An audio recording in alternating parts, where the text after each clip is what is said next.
పోలీసులు ఏం చేస్తున్నారు అది కూడా తెలంగాణ ప్రజలు తెలుసుకోవాలి. ఇది చాలా ముఖ్యమైన విషయం. మన మహిళల రక్షణకు సంబంధించిన విషయం, మన బిడ్డలకు సంబంధించిన విషయం, కుటుంబాల రక్షణకు సంబంధించిన విషయం.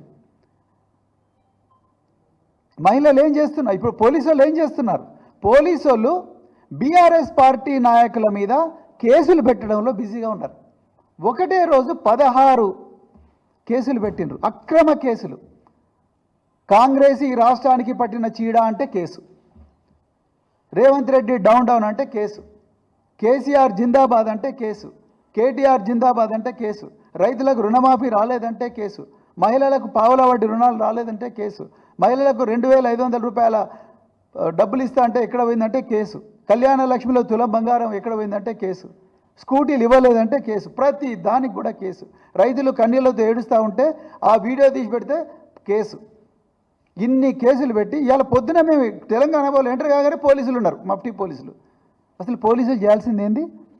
బస్టాండ్ల దగ్గర, జనసమర్థమైన ప్రదేశాల దగ్గర, రోడ్డు కూడళ్ళ దగ్గర, రకరకాల జాతరలు ఉంటే అక్కడ, నేరం జరిగే అవకాశం ఉన్న ప్రదేశాల దగ్గర మఫ్టీలోనో యూనిఫామ్లోనో వాళ్ళ వెహికల్స్ పెట్టుకొని రెడీగా ఉండాలి. పొద్దుటిపూట ఉండాలి, రాత్రిపూట ఉండాలి, 2-3 షిఫ్ట్లు పెట్టుకొని ఉండాలి. మరి ఎక్కడ పోయినరు? పోలీసు వాళ్ళందరూ తెలంగాణ బాబు చుట్టూ తిరుగుతూ ఉన్నారు.